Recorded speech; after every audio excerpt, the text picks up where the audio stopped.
Orang yang melaksanakan puasa sunnah itu diampuni segala dosa dan kesalahan yang telah dilakukannya.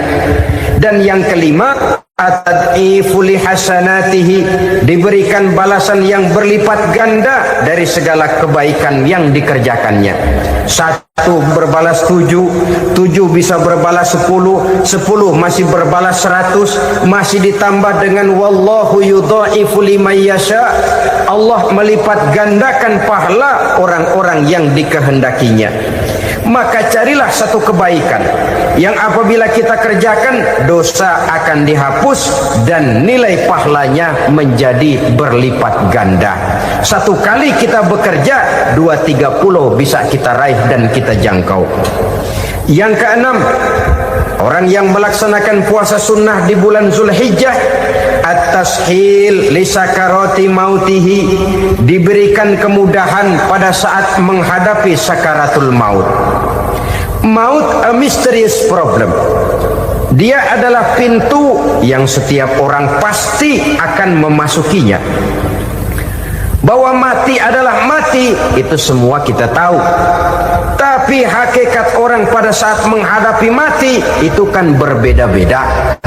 Ada yang matinya itu gampang sekali, persis orang tidur saja, tidak nampak gelisah, tidak bikin susah yang hidup, tidak gelimpangan di tempat tidur, persis seperti orang mau tidur saja. Ada yang sulit sekali menghadapi sakaratul maut, gelimpangan di tempat tidur, bikin bingung orang yang nunggu. Kadang-kadang seperti kerbau digorok lehernya. Saudara-saudara, sulit menghadapi sakaratul maut.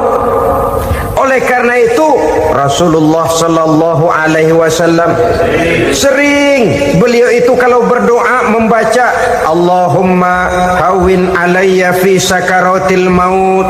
Ya Allah, mudahkan saya di dalam menghadapi sakaratul maut. Rasulullah saja, saudara, orang yang ibadahnya paling banyak, orang yang hatinya paling bersih, orang yang akhlaknya paling luhur, masih berdoa semacam ini, mohon dimudahkan oleh Allah agar mudah menghadapi sakaratul maut. Apalagi kita, terus terang kita ini paling-paling kelas mukhtalid, bangsa sama pahala mau sama dosa doyan. Lebih perlu lagi menghadapi sakaratul maut, sehingga apabila malaikat maut datang menjemput nyawa kita, dimudahkan, jangan dibikin sulit, supaya mudah. Jadilah orang baik-baik. Biasanya kalau banyak yang mati, malaikat maut juga kali main-mainin dulu tuh orang, utak-atik, ditakut-takutin dan segala macam. Saudara hadirin yang saya hormati, maka menghadapi sakaratul maut ini merupakan kunci. Apakah seseorang bisa husnul khatimah atau bisa su'ul khatimah? Salah satu jalan untuk memudahkan diri menghadapi sakaratul maut, melaksanakan puasa sunnah di bulan Zulhijjah ini. Yang ketujuh, ad-diya'u li zulumati qabrihi, diberikan terang di alam kuburnya. Kubur, saudara tahu, saudara tentu sering lihat orang dimasukkan ke liang lahat, ditutup dengan papan, dinding ari kata kita di kampung, lalu diuruk lagi dengan tanah. Dalamnya liang lahat, gelapnya liang lahat, gelapnya diuruk dengan tanah, gelapnya di dalam kubur, 3 gelap yang menjadi satu. Bapak moyangnya gelap.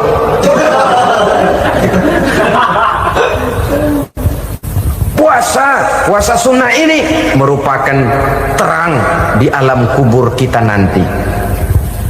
Yang kedelapan, at-tasqil limizanihi, diberikan keringanan pada timbangan di hari akhirat nanti. Bahwa setelah dibangkitkan dari kubur, setiap kita akan menghadapi perhitungan, akan ditimbang segala macam kebaikan dan segala macam kejahatan yang pernah kita lakukan di dalam kehidupan. Orang orang yang melaksanakan ibadah puasa sunnah at-tasqilu limizanihi, diberikan keringanan timbangan hari akhiratnya nanti. Yang kesembilan, an-najah minal bala, diberikan keselamatan dari segala macam bencana.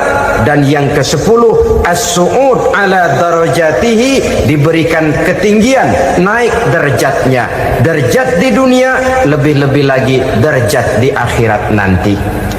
Ini keutamaan yang diberikan Allah Subhanahu wa ta'ala kepada mereka yang melaksanakan ibadah puasa 10 hari di bulan Zulhijjah menurut penjelasan sebagian dari para ulama kita. Jadi setelah puasa Muharram ada lagi puasa Zulhijjah. Kemudian puasa sunnah yang ketiga, puasa sunnah pada hari Senin dan hari Kamis. Apa sumber hukumnya? Diriwayatkan oleh Imam Muslim dari Abi Qatadah, Rasulullah sallallahu alaihi wasallam ditanya tentang puasa pada hari Senin. Kenapa Rasul melakukan itu? Beliau menjawab, zalika yaumu wulidtu fihi wa yaumu bu'istu au unzila alayya fihi. Hari Senin itu adalah hari di mana aku dilahirkan dan hari di mana aku dibangkitkan. Wahyu pertama turun kepadaku pun pada hari itu.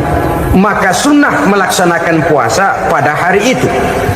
Adapun hari Kamis, ada hadis yang diriwayatkan oleh Imam Turmuzi dari Abi Hurairah, Nabi bersabda, tu'radul a'malu yaumul isnaini wal khamisi fa uhibbu an yu'radu amali wa ana sha'im.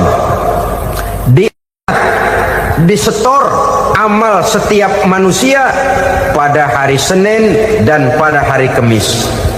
Maka aku ingin, kata Nabi, agar pada saat amalku disetor itu aku sedang puasa. Jadi malaikat itu menurut riwayat ini mencatat dan menyetorkan catatan amalan seseorang pada hari Senin, hari Kamis. Tiap hari Senin amalan kita disetor oleh malaikat. Catatan terakhir tentu yang sedang kita kerjakan, sehingga yang masuk daftar, saya tinggalkan orang ini, dia sedang puasa, karena naik catatan amalnya pada hari Senin. Kamis diangkat lagi, catatan paling akhir, saya tinggalkan orang ini, dia sedang puasa. Itu makna fa uhibbu ayyurada amali wa ana shaim. Aku senang kalau pada saat amalku disetor, catatan paling akhir aku lagi puasa. Satu keistimewaan. Alangkah celaka tiap amalan disetor kita sedang berbuat jahat. Senin, Kemis, teler, mabok, judi. Tiap amalan disetor, catatan akhirnya saya tinggalkan si fulan lagi teler. Laporan Senin. Kemis laporan lagi, saya tinggalkan si fulan lagi mirip kartu. Saudara hadirin yang saya muliakan, alangkah jeleknya catatan kita. Oleh karena itu sunnah puasa pada hari Senin dan hari Kamis. Ini amalan sunnah, saudara-saudara. Dan oleh karena ini amalan sunnah, sebagian ulama memberikan penjelasan, walaupun lupa niat, kalau sudah malam itu lupa niat, boleh niatnya sudah siang puasa sunnah ini, dengan catatan dari pagi belum makan apa-apa. Malam saudara lupa, tahu-tahu ingat ini hari Senin, ini hari Senin, dah jam 10, niatlah jam 10 itu, sah puasanya asal dari pagi belum makan apa-apa. Tapi kalau sudah dapat 2 piring baru niat jam 10, itu lain, ngojek namanya. Jadi puasa sunnah yang ketiga, puasa pada hari Senin dan hari Kamis. Yang keempat, puasa jenis sunnah yang keempat, puasa 6 hari di bulan Syawal. Diriwayatkan oleh Imam Muslim dari Abi Ayyub bahwa Nabi bersabda, man shoma ramadhana summa atba'ahu sittan min Syawal kana kasiyamid dahri. barang siapa yang berpuasa di bulan Ramadan kemudian diikutinya dengan 6 hari di bulan Syawal, maka dia seolah-olah seperti orang yang berpuasa 1 abad lamanya. Allahu Akbar. Demikian besar keuntungannya. 6 hari di bulan Syawal sama dengan orang yang berpuasa 1 abad lamanya. Ini fadailul a'mal, saudara-saudara. Jangan diartikan karena menang sudah puasa 6 hari bulan Syawal, Ramadan tahun depannya lantas nggak puasa. Kenapa? Ukurannya sudah 1 abad. Bukan itu pengertiannya. Ini mendorong orang memberikan ganjaran pahala yang sedemikian besar. 6 hari setelah Ramadan, artinya di bulan Syawal, tidak pada hari pertama Syawal karena haram hukumnya berpuasa pada hari fitri itu.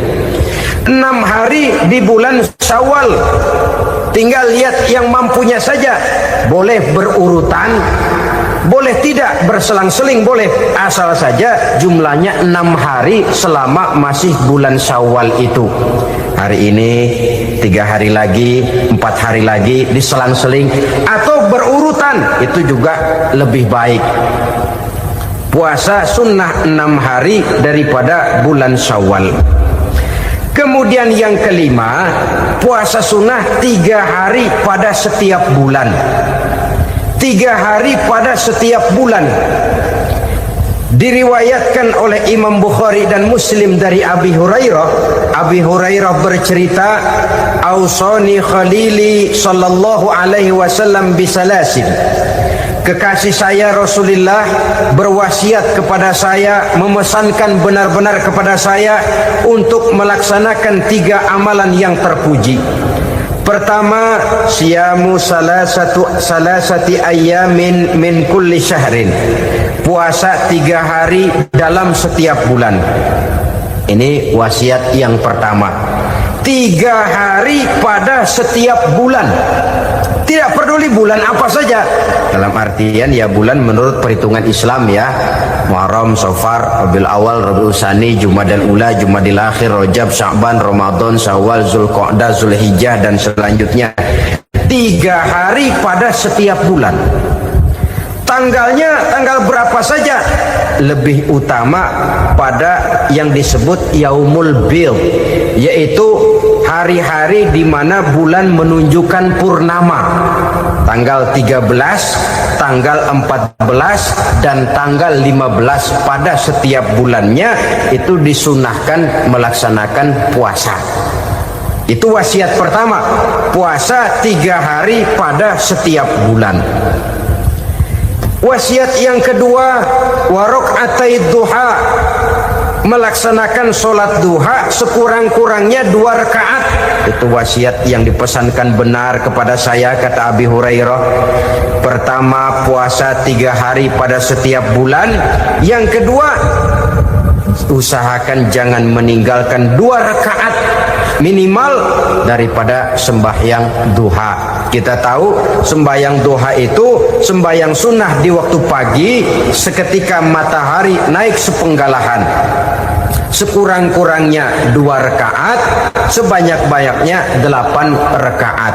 Di antara fadilah atau keutamaan daripada sholat duha ini yaitu menyangkut masalah rezeki dan usaha.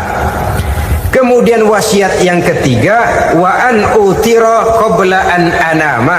Beliau sangat berwasiat kepada saya untuk sholat witir sebelum tidur.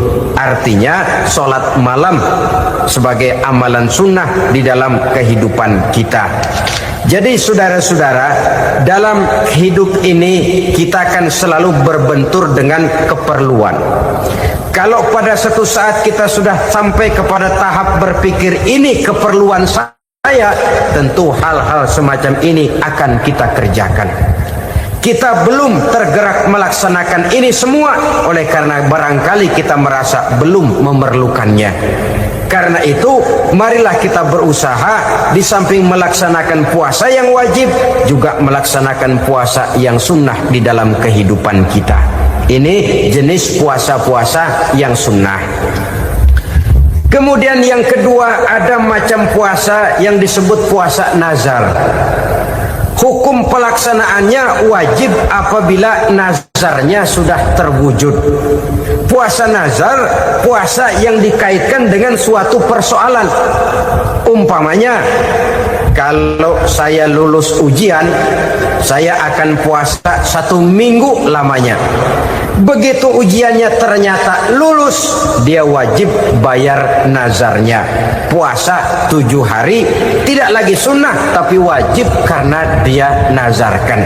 Asal saja tidak sah nazar kepada yang makruh, apalagi kepada yang haram. Umpamanya, nazar kalau tembus 6 nomor mau puasa 3 hari. Itu nazar semacam itu bukan saja tidak sah, tapi haram hukumnya. Tidak boleh nazar kepada yang makruh, apalagi kepada yang haram. Jadi apabila maksud yang sudah kita niatkan tercapai, wajiblah nazar itu dibayar, yaitu kalau nazarnya sunnah, melaksanakan ibadah puasa.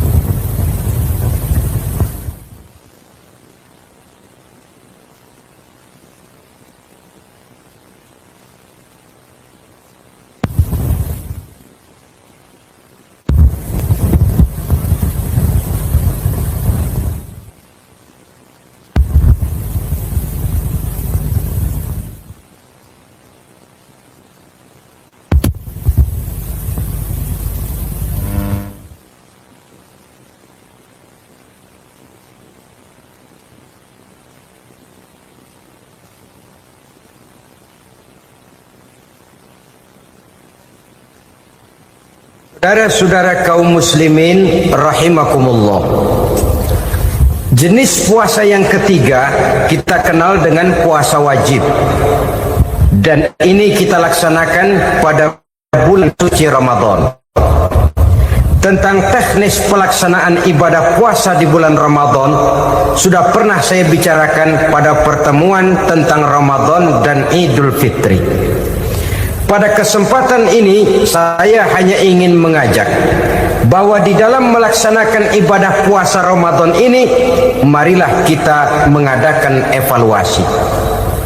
Kenapa demikian? Barangkali secara jujur, walaupun agak berat, saya masih harus berkata, masih banyak di antara kita umat Islam yang di dalam melaksanakan suatu ibadah terjebak dalam rutinitas ritual. Apa itu rutinitas ritual? Itu bahasa susah. Berhubung saya tidak ingin bicara yang susah-susah, kita bicara yang mudah-mudah saja. Maksud saya, banyak di antara kita umat Islam yang di dalam melaksanakan suatu ibadah itu hanya dengan prinsip asal sekadar gugur kewajiban saja. Akibatnya, sampai sejauh mana ibadah itu berhasil membentuk kepribadian diri kita jarang mengadakan evaluasi dan penilaian. Salat yang penting gugur kewajiban. Puasa yang penting sudah gugur kewajiban. Haji yang penting sudah gugur kewajiban. Maka jangan heran kalau itu yang jadi prinsip, ibadah lantas tidak punya dampak dalam membentuk kepribadian diri. Banyak orang yang rajin sholat tapi munkarnya jalan terus. Sampai kadang-kadang kita bingung, yang sembahyang dia, yang nyolong dia. Puasanya kelihatannya tekun tapi tidak punya kepekaan sosial. Sama yatim piatu bersifat masa bodoh, sama fakir miskin malah gemes. Tidak lantas tumbuh kepekaan sosial walaupun dia sudah ikut merasakan tidak enaknya lapar dan haus. Ada juga yang sudah haji 4-5 kali mondar-mandir Jakarta Mekah, tapi gaya hidupnya tetap seperti katak di kolong tempurung, picik, sempit pandangan, dangkal hati, tidak terbuka walaupun sudah melihat Islam dalam skala internasional. Yang dia lihat, yang dia saksikan, yang dia pandang tidak sanggup menggugah dan mengubah jiwanya, tidak bisa mewarnai pandangan hidupnya. Inilah akibatnya kalau ibadah hanya dikerjakan dengan prinsip asal sekadar gugur kewajiban.